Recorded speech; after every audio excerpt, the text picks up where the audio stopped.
Olá, a paz do Senhor. Eu sou o irmão Gil e como eu prometi a vocês no próximo vídeo que eu ia fazer seria do profeta Isaías. Sim, e hoje estou aqui para falar desse profeta.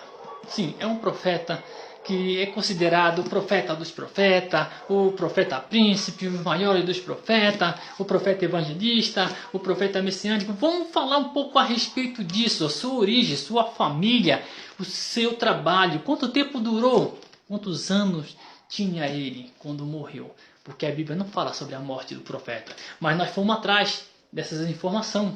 Com fé em Deus, você aqui vai aprender um pouco mais a respeito do profeta Isaías, porque está escrito e a gente vai atrás das informações e ela vai chegar até você. Mas antes disso, quero mandar um forte abraço aí para os irmãos do grupo da virada do WhatsApp aí, que sempre estão me acompanhando no Facebook, no WhatsApp, no YouTube, sempre estão compartilhando com nós aí essas informações. Mandar um forte abraço para o nosso irmão Jesus, que também está na África do Sul, nos acompanhando através do grupo, sim, do WhatsApp, e os irmãos de Barcarena. Mandar um forte abraço para os irmãos de Barcarena, no Pará, os irmãos de Abaetetuba, no Pará também, um forte abraço, que Deus abençoe você cada vez mais ainda. E se você quer deixar um recado aqui, eu mande um abraço para vocês também, vá lá, deixa um comentário lá, no Facebook ou no WhatsApp, ou no YouTube, deixa lá o nome do seu ministério, o seu nome, o seu grupo, e a gente vai estar falando sim do seu abraço, do seu ministério, tá bom? Mas vamos lá falar do profeta Isaías. Vamos lá, vamos estar falando a respeito desse profeta que tanto fala conosco, que tanto nos mexe com o nosso coração. Vamos começar porque Isaías viveu num período dos anos 761 a 686 depois da morte do rei Ezequias. Vamos entender um pouco mais a respeito disso. Bom, Isaías era filho de Amós e provavelmente Amós também era um príncipe de Israel. Sabia disso? Certamente sim, pois Isaías era da família real, era da família nobre, sim, e ele provavelmente era um dos príncipes da casa de Israel, de Judá. Vamos entender também que o profeta, ele era casado, tinha 2 filhos, e ele era casado com uma profetisa, sabia disso?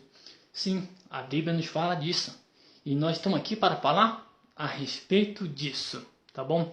Bom, Isaías era muito inteligente. Bom, ele já tinha cultura, ele tinha palavras, pois provavelmente era ele que escrevia a história do rei. Era ele que dizia ao rei o que chegava e o que saía, pois ele era muito inteligente. Ele tinha essa facilidade de ir e voltar à presença do rei. Sim. Bom, vamos entender o seguinte, que no livro do profeta Isaías, a partir do capítulo 6, Deus chama Isaías. Isaías está no tempo orando e Deus aparece a ele. E ele fica ali espantado, esperando a morte chegar. Sim, ele fala, eu vou morrer, eu vi a glória do Senhor. E vem um anjo e toca nele com uma brasa do altar sobre seus lábios, para purificar. E aí Deus pergunta, quem enviarei? E Jeremias responde, eis-me aqui, Senhor, envia a mim. E aí, a partir daí, começa o seu ministério. Foi no ano 740, no ano em que morreu o rei Uzias. Sim. A partir daí, começa então o seu trabalho. Mas vamos entender que no capítulo 1 até o capítulo 5, há um tempo de espaço. Ou seja, o profeta já tinha um contato com Deus. Ele já tinha ouvido a palavra de Deus. E esse tempo levou mais ou menos uns 5 a 10 anos. Ou seja, se a gente for fazer uma matemática, a gente vai encontrar que o profeta, ele era jovem quando teve a primeira experiência com Deus. A partir do capítulo 1, Deus fala com ele. Mas a partir do capítulo 6, que Deus começa a dar instrução a ele do seu ministério, que dura mais ou menos 40 anos. Uns falam que durou poucos. Um fala que durou 39, outro fala 40, e outro muito mais. E nós vamos saber disso aqui hoje. Sim, pode ter certeza disso. A mensagem dele era o seguinte: Deus quer que você se arrependa. Deus não gosta dos seus atos. Deus quer que o seu povo volte de novo para ele. Bom, o povo naquela época tinha o costume de adorar a Deus e, ao mesmo tempo, servir a outro Deus. Ou seja, eles sacrificavam para Deus e acendiam incenso, mas quando acabava aquele incenso, eles vinham e adoravam outros deuses no mesmo lugar onde Deus tinha sido adorado. E Deus não gostava disso. E Deus começa a falar com ele. Olha, ir até o rei, para o rei sair de perto desse povo, para o rei largar essa bagunça que ele tinha, essa vontade de adorar outros deuses que estava fazendo mal e que não era para fazer aliança com o Egito. Vamos entender, vamos ler e entender que muito tempo depois, o rei, ele é cercado, a cidade é cercada por Senequeribe. Bom, e sabemos que Deus livrou. E vamos entender mais ou menos por que ele é chamado rei dos profetas. Bom, o profeta Isaías tem o maior livro na Bíblia, pois de autoria própria, pois ele mesmo escreveu os livros. Dizem alguns que não foi Isaías, ele apenas editou, falou, e outros veio lá e escreveu. Bom, mas não é isso que parece. É lendo a Bíblia que a gente vai descobrir muito mais a respeito disso, tá bom? E nós vamos estar continuando aqui e vamos falar a respeito também por que ele é chamado profeta evangelista. Sim, pelo fato que ele pregava e ele anunciava a vinda de Cristo, e anunciava para o povo se arrepender. E muitos não acreditavam, muitos não queriam. Bom, vamos entender também por que ele é chamado de profeta nu. Sim, profeta sem roupa, o profeta peladão, que muitos é chamado por aí por motivo de ironia. Muitos falam, o profeta peladão e tal. Vamos entender o seguinte, que isso aconteceu por ordem de Deus. Vamos entender que Deus não queria que ele fizesse, o povo de Israel fizesse parte do povo do Egito. E Deus fala, assim como Isaías andará nu e descalço por 3 anos, esse será o sinal que eu não quero que vocês andem com esse povo. E foi assim que aconteceu. Então o profeta Isaías andou 3 anos nu. E muitos falam que o profeta Isaías não andou nu. Sabiam?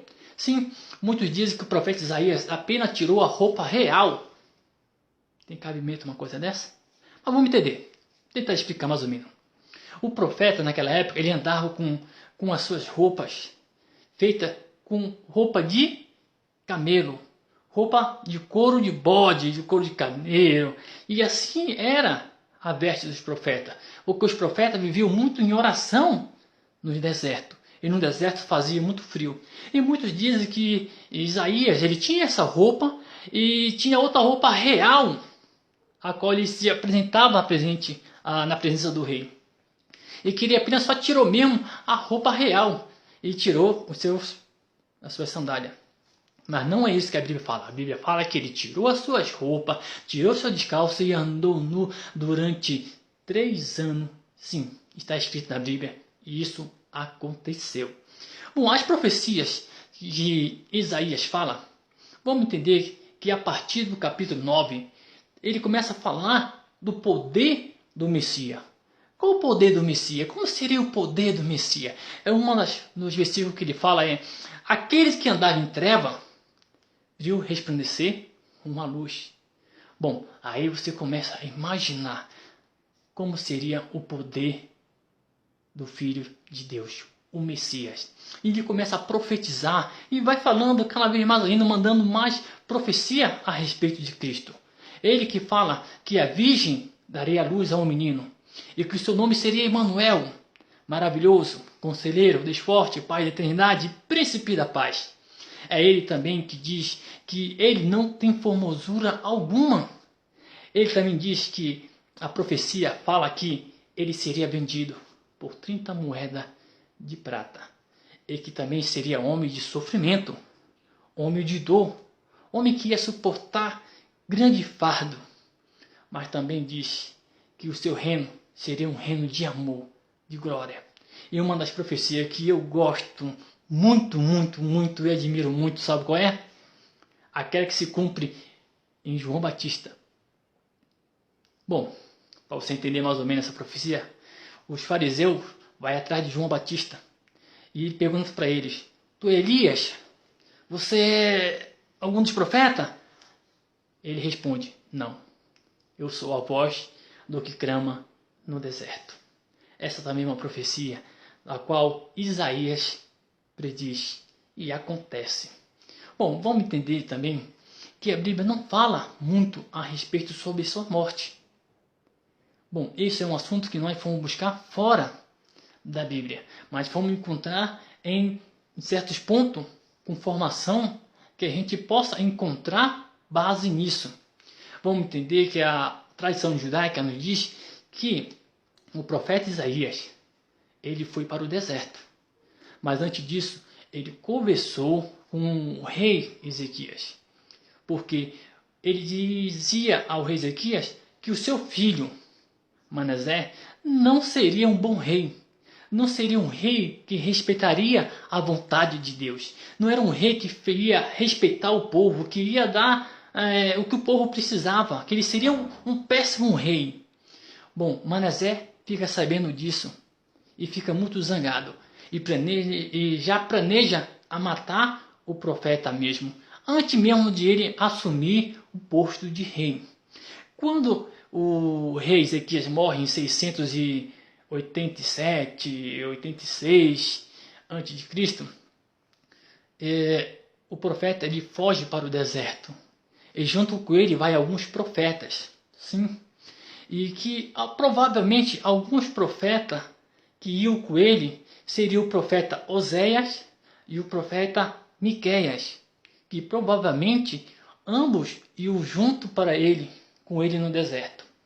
Bom, a tradição nos diz que o costume deles nos diz o seguinte, que um demônio chamado Abilial, ele entra em um falso profeta e convence Manassés que o profeta Isaías está no deserto fazendo montim, levantando um exército para atacar Manassés e ficar em seu lugar. Manassés manda prender o profeta Isaías e manda colocar ele lá, guardadinho, a 7 chaves, até que ele se decide matar o profeta Isaías. Bom, a morte do profeta Isaías foi da seguinte maneira.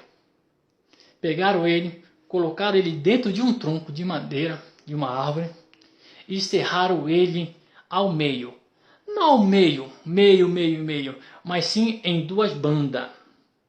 Sim, de baixo para cima. Sim, assim aconteceu dessa maneira.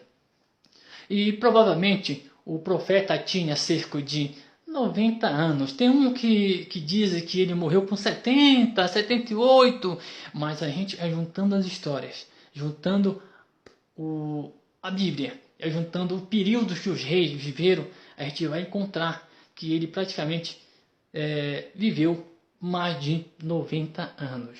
Tá? Bom, eu disse aqui a vocês que eles tinham fugido para o deserto e que Miqueias e Oséias provavelmente estavam junto nesse grupo.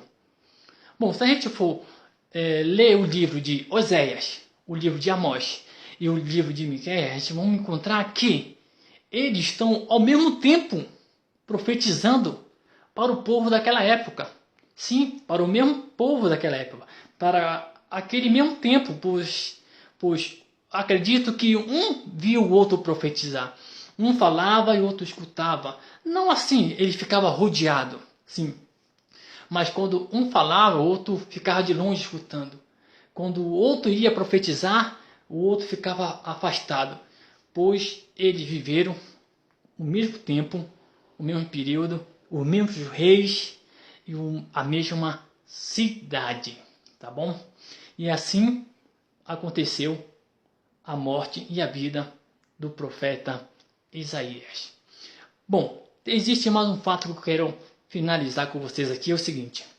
Me perguntaram a respeito do segundo livro de Isaías. Bom, o que eu tenho a dizer é um livro que é chamado de Apócrifa. E esse livro provavelmente não foi o profeta Isaías que escreveu ele. Não, não foi ele. Porque esse livro, provavelmente, os estudiosos dizem que esse livro, segundo livro de Isaías, ele foi escrito no primeiro ou segundo século depois de Cristo. Sim. Então essa diferença de idade, nós vamos encontrar que há uma diferença de 700 ou a 800 anos depois da sua morte. Bom, nós vamos entender isso dessa maneira, que provavelmente não foi ele que escreveu esse livro, mas sim foi um dos judeus que moravam na Palestina, um judeus que vivia... É um escritor anônimo, não tem muito a respeito sobre a vida desse homem que compilou a história de Isaías, o segundo livro de Isaías. Bom, eu tenho a dizer que o segundo livro de Isaías não foi Isaías que escreveu, tá bom? Bom, eu espero que você tenha gostado desse vídeo. E se você não viu ainda o vídeo que eu fiz a respeito do profeta Jeremias, sim, a vida e a morte do profeta Jeremias, você pode ir lá procurar no Facebook, ou então procurar no YouTube, ou procurar pelos seus amigos, pelos WhatsApp, você vai encontrar a respeito, sim, do profeta Isaías. É um vídeo muito bom, muito bacana, e eu espero que você tenha gostado desse vídeo, e certamente vai gostar também do outro que eu fiz anterior. E mandar um forte abraço para você. Se você quer deixar um recado, quer que eu mande um abraço para você, para o seu ministério, para os seus irmãos do grupo, do WhatsApp, deixa para nós aí um recadinho no Facebook ou no YouTube, que a gente manda um abraço forte para você, tá bom? Para você, um forte abraço, a paz do Senhor, que Deus sempre ilumine você aonde você estiver. E nós vamos estar sempre correndo atrás das informações, porque se estiver escrito na Bíblia, a gente vai atrás da informação. Fique com Deus e Deus te abençoe poderosamente.